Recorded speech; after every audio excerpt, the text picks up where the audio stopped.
any manner. Horses are what she loves to educate out of love and recognize for them. She absolutely would not have any choice to do it in front of the vital eyes of human beings.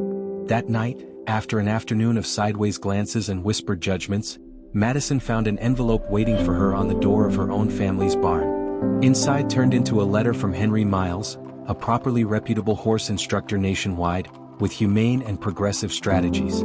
Henry had heard about Madison and her herbal potential with animals, so within the letter, he invited her to his ranch in Montana. "I even have followed your tale with hobby, Madison," the letter began. "I understand how hard it is to face criticism whilst you certainly consider inside the rightness of your movements. I'd want to invite you to my ranch so you can analyze a few techniques I've evolved over the years. Perhaps you will discover something that facilitates you refine your skills and cope with your critics with transparency and confidence." Madison read the letter in silence, feeling a mixture of alleviation and unease. It became a splendid possibility, however at the equal time, an overwhelming project. If she stated sure, it might now not handiest require her to ideal her abilities, however also be open to new methods of perfecting her technique. Later that nighttime, Madison sat on the kitchen desk with her father, Jack, and exceeded him the letter. "What do you believe you studied, Dad?" she asked, trying to find the understanding that had always pulled her through tough times. Jack gazed at her, his face a mix of pride and concern. "Miles is one of the exceptional, Madison. If there's all of us to educate you anything new, he's the man. Still, it is quite a massive duty. Going their way, you furthermore may accept the possibility that there is room in order to enhance." "I understand, Dad," Madison spoke back with a nod. "I do not thought studying extra. I've continually wanted to be higher. But I don't want people to assume I'm handiest doing this due to the fact they criticized me." Jack's smile was tender but firm. "It doesn't count what people suppose, sweetheart. What topics is doing what's fine for the horses. If this enables you end up higher for them, it is worth it." With her father's words echoing in her heart, Madison made her selection. The subsequent day, she wrote back to Henry Miles, accepting his invitation. She understood that her journey to Montana might be more than an impossibility to research. It might be a declaration to herself and her critics that she was dedicated to continuous growth and the properly being of the horses she cherished. The trip to Montana wouldn't be smooth or brief. It would challenge no longer simplest her competencies as a trainer but additionally her ability to adapt and develop below pressure. Madison couldn't expect what awaited her at Miles's ranch, but one element became sure. Her unwavering love for horses and her willpower to doing what became right could manual her through the toughest moments. Madison arrived in Montana on a crisp morning as the sun crested over the mountains. It had been a protracted adventure, but it gave her time to mirror on what lay in advance. She felt for the primary time this wasn't pretty much proving her skills. It turned into about reaffirming her commitment to the horse's welfare. The cool, dry air wrapped itself around her as she stepped off the train, reminding her of just why she had usual Miles's invitation. This wasn't going to be just a schooling session. This became a turning point in her existence. Henry greeted her on the station, his heat smile talking volumes of calmness that instantly put Madison at ease. Medium in height and with a face weathered from years of running with horses, Henry exuded a quiet self-assurance that gave Madison a brand new sense of motive. "Welcome, Madison," Henry said warmly as he prolonged his hand. "I hope the journey wasn't too onerous."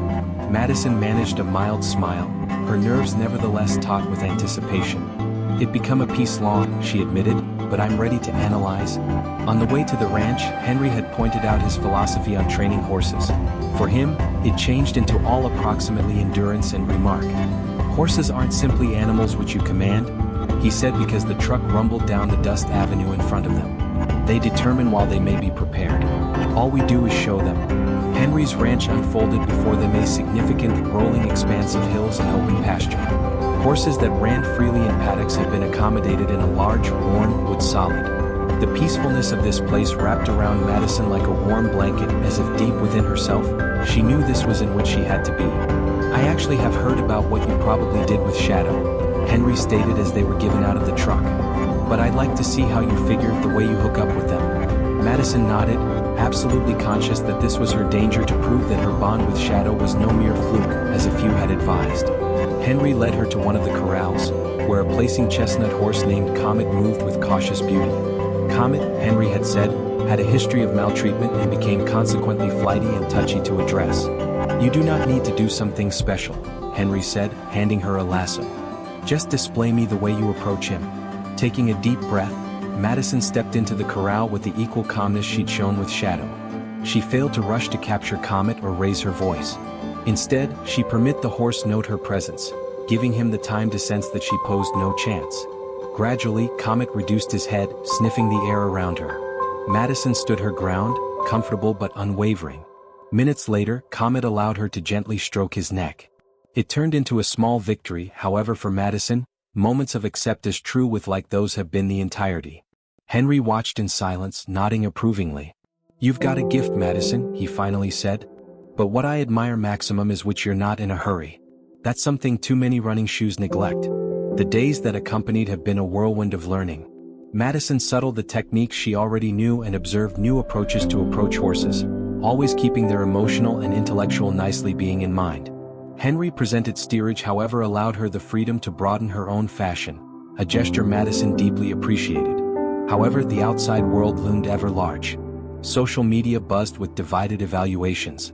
Some eagerly anticipated Madison's subsequent public demonstration, while critics, led by means of Dr. Grant and his fans, demanded she prove her methods more transparently. Themselves. They never trusted anybody, not without difficulty. "You've been via it, haven't you?" he said softly. "Response, but it truly is finished now. You're here, and no one's going to lay a hand on you once more." It did not calm down, now not proper away, however neither did it try to circulate. Elliot took that as a small win and pressed the rag against the wound yet again, this time slower, gentler. The horse flinched but stood its ground. Response. He worked quietly, cleaning the cuts, rubbing salve over the uncooked spots where the pores and skin had split. The gash close to its leg changed into the worst of it, a jagged tear that have to have came about weeks in the past, left untreated. He wrapped it carefully with strips of easy cloth, tying the ends tight however now not so tight it had cut off move. He sat back on his heels whilst he was performed, wiping his palms on his denims. The horse became nevertheless breathing difficult, however it turned into calmer now, its head at the straw. Elliot felt a flicker of remedy however knew it became too early to relax. The bucket of water became still untouched, and so became the hay he'd left the night before. He gathered a handful and held it up under the horse's mouth. "Come on, you have to consume something," he informed the creature. The horse did now not flow. Elliot let his breath out in a sigh and dropped the hay again into the pile, his hands clenching into fists. Frustration bubbled in his chest. It became not frustration with the pony, it changed into with himself, at how helpless he felt. "You're now not making this smooth, you realize that?" he grumbled, rising to pace the stall. His boots crackled through the straw. He became back to the pony, its meager body lay nevertheless. "But I reckon you do not should. I'm no longer giving up." He stepped out of the stall and reached for a small jar from the nearby workbench. Inside became a mixture he had found out to make years in the past. A mix of herbs intended to assuage and heal. He poured a bit into a bottle, added water and shook until it mixed. Back in the stall, Elliot knelt once more and thoroughly slid the bottle's spout into the horse's mouth. "Just a touch," he stated, tilting it slowly. Some spilled, but he were given some in before the pony yanked its head from his draw close. "That's higher than nothing," he said to himself, settling the bottle apart. The horse's ear twitched once. Not a lot, however it changed into the primary recognition it had given him. Elliot approved himself a small, grim smile. The days thereafter have been no less complicated. Every morning, Elliot would are available with clean water and hay, cleansing the wound and rewrapping the leg. Every time he raised his hand even just to alter the bandages, the pony might flinch, its muscle groups tensing as though bracing for pain. Elliot kept his actions sluggish, his voice low. "It's all proper," he'd say every time. "I'm not going to hurt you." On the 0.33 day, he started to note moderate improvements. The horse wasn't respiration quite so raggedly. It twitched less as he labored its wounds. One afternoon as Elliot was cleansing the stall, he turned and saw it chewing on the hay for the primary time. "There you go," he stated, a little relief in his voice. "That's what I've been expecting." It wasn't a good deal, only a few bites before it stopped again, but it became enough to keep him going. One night, as he sat beside the stall, Elliot observed the horse looking him. Its eyes were nevertheless guarded, but there was something else there now, interest perhaps. He held its gaze for a long moment, then extended a hand. The horse failed to turn away. Elliot exhaled a breath he hadn't found out he'd been maintaining. Slowly, he reached up and brushed his fingers along its neck. The horse stiffened at first, however did not flow. "That's it," Elliot stated quietly. One step at a time. The connection changed into small, fragile, but it turned into there.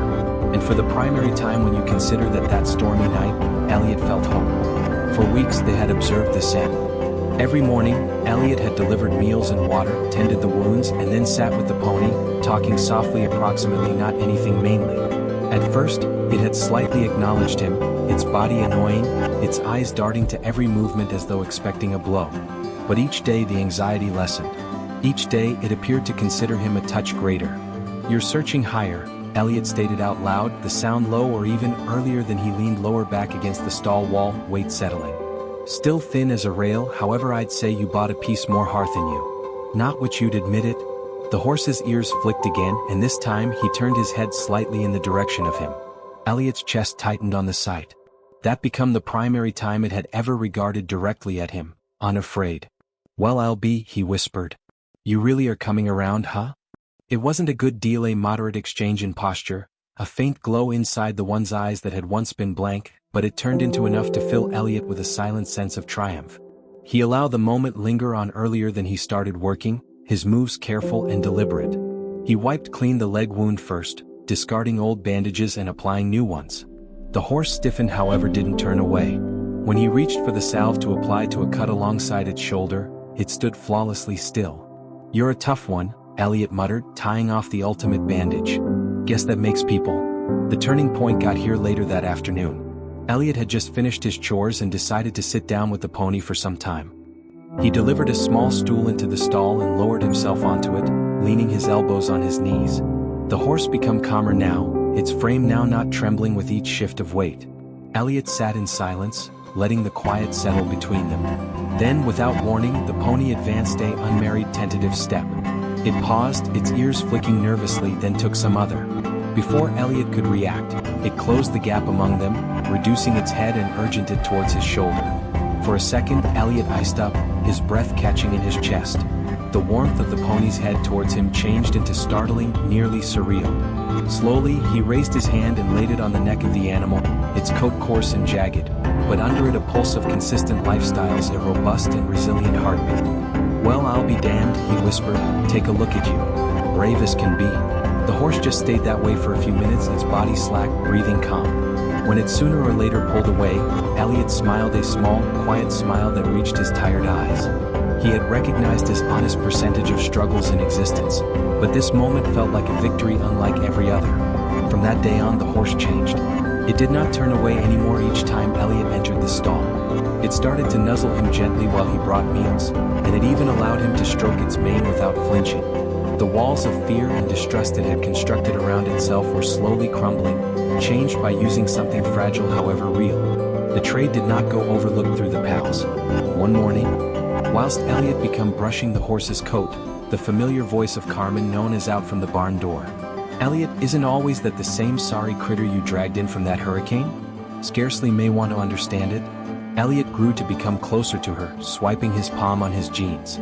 "Still the same, it's far," he stated, his voice slightly above a murmur, even as pride became pretty loud in that tone. Carmen approached him then, sporting fresh hay. "Well, you've got accomplished a best activity. I failed to suppose it had to make it, however you've proved me wrong." Elliot nodded, taking the hay from her. "Thanks, Carmen. Appreciate it." It wasn't very long earlier the news had spread via the village, and many were passing by way of to wonder on the top-notch horse that beat all of the odds. A massive-eyed boy down the street often did to Lucas, who cherished to help out frequently. He would sweep out the stall, replenish the water trough, and ask limitless questions about the care and nurturing of an animal. "It's now not pretty much meals and water, Lucas," Elliot told him one afternoon. "You were given to show them you care. Animals aren't that one of a kind from humans. They realize when a person were given their pleasant hobbies at heart." And Lucas could nod solemnly, as even though committing each phrase to reminiscence. "I'll keep in mind that." Later that night, while the barn became quiet and everyone else gone, Elliot sat down beside the stall, resting his head against the wooden wall. The horse changed into standing beside him, his frame comfortable, eyes calm. It was the first time in lots of years Elliot felt a companionship he didn't realize he turned into lacking. "You're now not the simplest one studying to believe once more," he stated quietly. "Guess we're each a piece in progress." The horse let out a low chortle and Elliot chuckled. It wasn't tons, but it become enough. Elliot tugged the final knot at the hay bundle strapped to the wagon, his calloused fingers making short paintings. The horse shifted its weight, the creak of the harness straps slicing through the quiet morning air. Its coat, once stupid and reveled, now shone with a healthy sheen. The wounds that had marred its frame had been ordinarily healed, leaving at the back of faint scars that advised a tale of survival. "All proper, buddy," Elliot murmured in a low, consistent voice.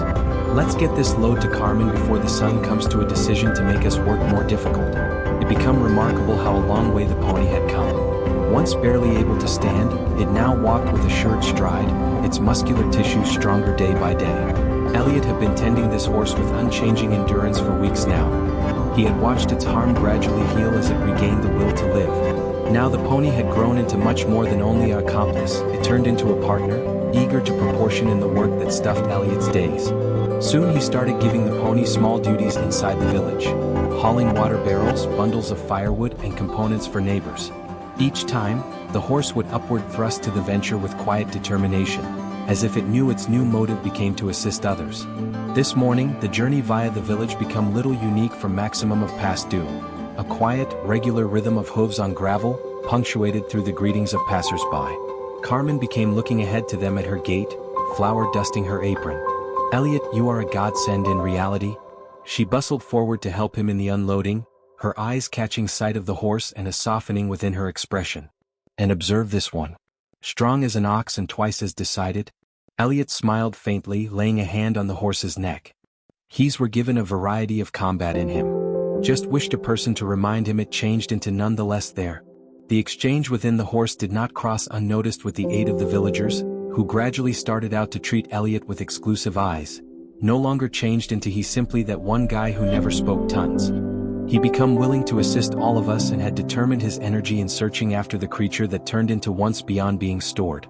One evening, it was on such an errand that Elliot first came across Antonio, whose call were talked of in close to reverent tones by villagers antique sufficient, the nicely off retired horse teacher who, in once more, might be seen coaching champions however whom fate had placed some distance from interest on the edges of the agreement.